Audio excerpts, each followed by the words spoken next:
Good morning. आज हम लोग जितने भी क्लास किए हैं, अब हम लोग के पास समय नहीं है, समय का अभाव है। अब मुश्किल से हम लोग को एक 1 वीक बचा है, मुश्किल से 1 वीक बचा है कि नहीं बचा है। ये तो 1 वीक जो बचा है इस पर हम लोग क्या करेंगे, कड़ी से कड़ी मेहनत करेंगे।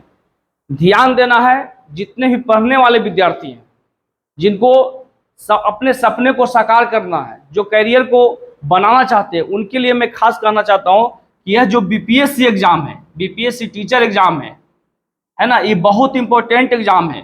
ये आपका करियर को फिक्स कर देगा, कहीं गिरने नहीं देगा। याद रखिएगा हमेशा, किसी भी मार्केट चंगुल में नहीं फंसना है। मार्केट चंगुल का मतलब कहीं जुगाड़ भट्टा के चक्कर में नहीं फंसना है। हम आपको हमेशा शुरू से यह इंडिकेट करते आए हैं कि कोई भी विद्यार्थी पढ़ने वाले हो, यह नहीं कि कहीं जुगाड़ से, कहीं सेटिंग से, कहीं उससे, कहीं किसी तरीका से नहीं। यह निष्पक्ष एग्जाम होगा और बहुत बढ़िया ढंग से एग्जाम होगा, बारीकी से एग्जाम होगा। हम लोग क्या करेंगे कि हमेशा यूट्यूब को देखते हैं कि क्या हुआ अपडेट, ज्वाइनिंग होगा नहीं होगा, कैसे क्या होगा, कहीं रद्द ना हो जाए एग्जाम देने के बाद, कहीं ज्वाइनिंग नहीं। तो इसका सारा हम आप लोग का एक्सप्लेनेशन एक नए वीडियो बनाकर हम आप लोग को दे देंगे।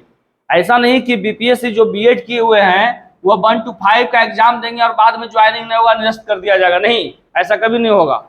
याद रखिएगा, जो हो गया है, जो हो गया है, ठीक है, फैसला आया है, चर्चा बना हुआ है, क्या होगा आगे, क्या होगा पीछे, इसका मतलब नहीं है। यह ध्यान देना है कि हम बीएड वाले, पहला मेन पॉइंट कहाँ होता है ना, कि कोई भी स्टूडेंट जो होते हैं डीएलएड और बीएड दोनों किए हुए रहते हैं, लेकिन हायर एजुकेशन में जाने के लिए उन्होंने क्या करता है कि बीएड पर सिर्फ बीएड डिग्री डाल के फॉर्म भर देता है।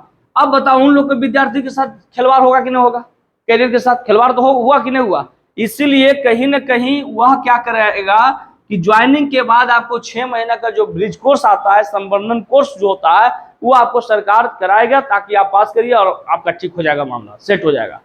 दूसरा फायदा क्या होगा कि डायरेक्ट अभी परीक्षा होगी, रिजल्ट भी समय अनुसार आएगा, ज्वाइनिंग भी समय अनुसार आएगा, यानी कि ये आपका 2023 आपका कैरियर फिक्स लेकर आ रहा है।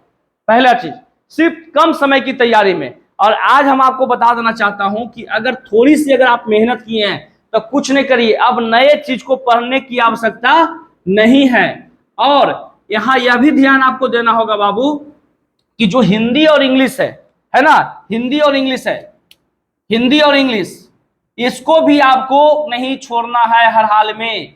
इंग्लिश कभी नहीं छोड़ना है, क्योंकि अगर ये छोड़ोगे तो ये आप छूट जाओगे, इसलिए इसको भी देखना है। हम जितना क्लास हिंदी का पढ़ाए हैं, हमारे यहाँ शिक्षाविद पढ़ाए हैं, सभी का रिवीजन करना है। हम हिंदी में 3 वीडियो आपको बना के देंगे, 1 2 3 रिवीजन का, उसको याद करना है। दूसरी चीज में हिंदी में आपको हमेशा हिंदी साहित्य का इतिहास कि कितने भागों में बांटा गया है, हिंदी साहित्य के इतिहास में जो भाग हैं उस भाग में कौन से कवि आए और कौन सी रचनाएं किए, जरूर पढ़ के जाइएगा। दूसरा चीज भाषा और विचार, यानी कि भाषा कितने प्रकार के होते हैं, ये सब रिवीजन करके जाइएगा। और मेन भाषा का मूल आधार क्या होता है, यह भी आपको पढ़ के जाना होगा। फिर संज्ञा सर्वनाम, जैसे आपको जातिवाचक से भाववाचक संज्ञा बनाना है, तो दानव, जैसे मान लिया हम एक एग्जांपल लेते हैं दानव, तो भाववाचक संज्ञा बनाना है तो दानवता होगा, मानव तो मानवता होगा। तो आपको यह चीज देखना है, ये नहीं सिर्फ आपको देखना है कि भाववाचक संज्ञा ये है, जातिवाचक संज्ञा ये है और समूहवाचक संज्ञा ये है, नहीं। बनाने का प्रक्रिया क्या होता है, हम भाववाचक में कैसे कन्वर्ट करेंगे, तो यह चीज आपको ध्यान देना है। दूसरी चीज विशेषण, एडजेक्टिव पर विशेष ध्यान देना है। विशेषण किसे कहते हैं, अब विशेष होता क्या है, इस पर ध्यान देना है। और मेन रूप से आपको समास देख के जाना है, जो हम पढ़ाए हैं इस सब का वीडियो हम बना के देंगे आपको। 3 वीडियो देंगे हिंदी रिवीजन का, सिर्फ देख लीजिएगा आप लोग। हम बहुत जल्द आपको, हो सकता है आज, कल तो 15 अगस्त है ना, 15 अगस्त की ढेर सारी शुभकामनाएं जितने भी बच्चे लोग हैं ना, प्रेजेंट में है, जो दूर के हैं, सभी को स्वतंत्रता दिवस की हार्दिक बधाई हम दे देना चाहते हैं। लेकिन सब कुछ करते हुए आज देखिए 2 को प्रोग्राम हम कैंसिल करते हुए भी विद्यार्थी का क्लास जारी है, आप लोग सभी आके पढ़ रहे हैं। और जो हमारे यूट्यूब पर भी देखिएगा, कोशिश करिएगा कि 1 मिनट समय बर्बाद नहीं करिएगा। तो समाज से भी क्वेश्चन आता है, हमेशा याद रखिएगा, है ना, समाज से क्वेश्चन आइए, समाज से आपको कन्वर्ट करेगा। कभी कभी आपको ऑप्शन में दे देगा, है ना, शोकग्रस्त, और ऑप्शन 4 को ऑप्शन दे देगा आपको कि तत्पुरुष समास है, कर्मधारय समास है, द्विगु समास है ना, करण तत्पुरुष समास है, करण तत्पुरुष समास।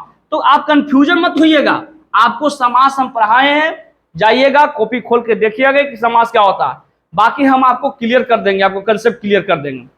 तीसरा चीज रस, रस से भी क्वेश्चन आता है ना, रस कितने प्रकार के होते हैं, रस कहते किसे हैं, है ना, और श्रृंगार रस क्या है, वियोग रस क्या है, हास्य रस क्या है, तो आपको पकड़ना होगा। जो हम रस पढ़ाए इस पर भी एक वीडियो दे देंगे, क्लियर कर देंगे कंफर्म।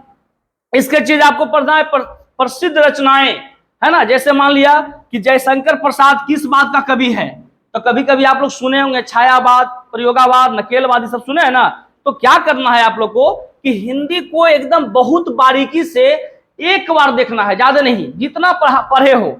व्याकरण ले लिया, अगर किसी के पास ठीक है हिंदी का कुछ मटेरियल नहीं हो पाया, जो हमारे क्लास नहीं कर पाए नवादा में, तो जो दूर दूर के दूर दराज के स्टूडेंट्स हैं, तो क्या करिए, हिंदी का एक व्याकरण का किताब लीजिए, एक बार टोटल व्याकरण का किताब देख लीजिए, कम से कम आपका निश्चित है कि एक किताब फंसेगा। जैसे पंचतंत्र का बुक है, उसका लेखक कौन है, तो विष्णु शर्मा लेखक है।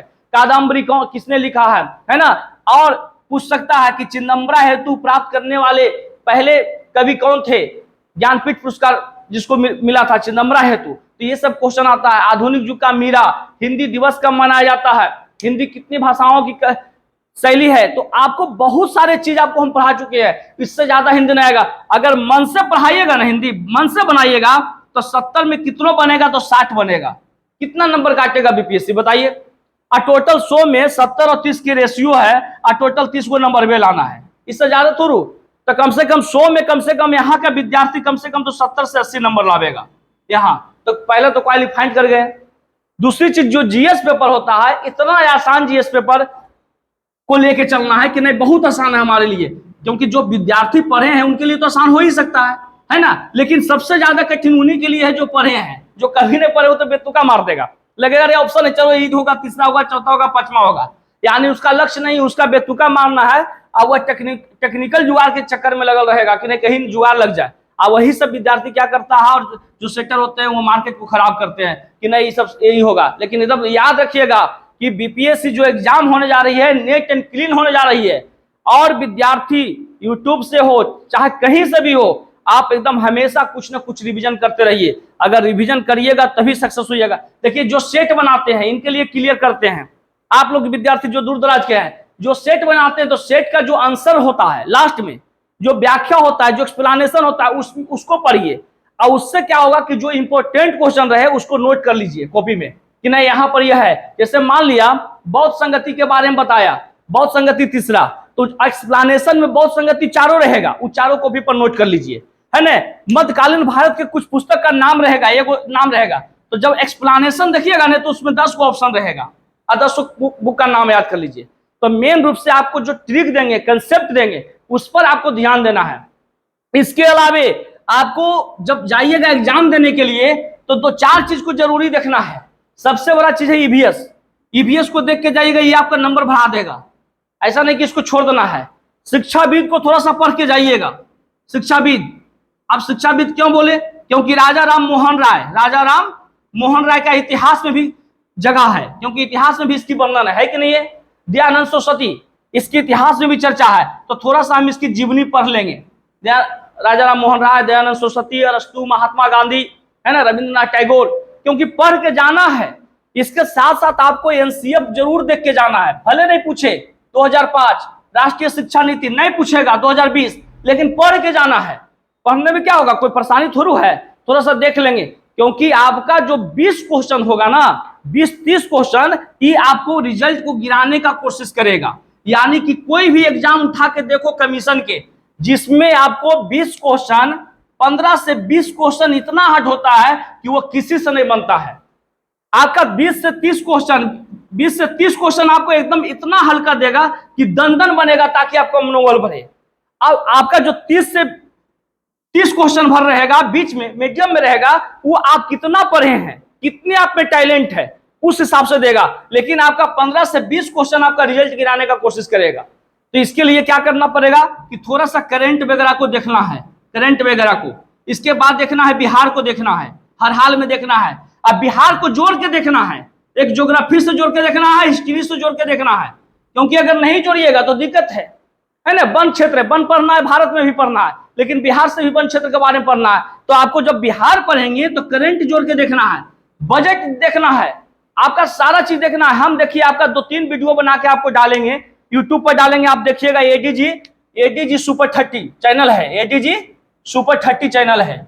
इस चैनल पर आपको सारा वीडियो मिलेगा, 2-3 वीडियो जो हम कैसे कैसे एग्जाम होगा, कैसे आपको एग्जाम देना है, क्या पढ़ना है क्या नहीं पढ़ना है। और चैनल के थोड़ा सा सब्सक्राइब कर लीजिएगा, क्योंकि अगर मोनेटाइज होगा तभी ना आपको मेन वीडियो आपको मिलेगा, हमको भी काम करने में मन लगेगा। इसलिए चैनल पर बढ़िया, बहुत बढ़िया चैनल है। आपको एक बार में जैसे एडीजी सुपर 30 मारिएगा नवादा तुरंत आ जाएगा। तो इस चैनल पर सारा वीडियो मिल जाएगा, है ना। तो आपको कंसेप्ट बताएंगे, ठीक है। तो सभी को धन्यवाद, कल फिर मिलते हैं।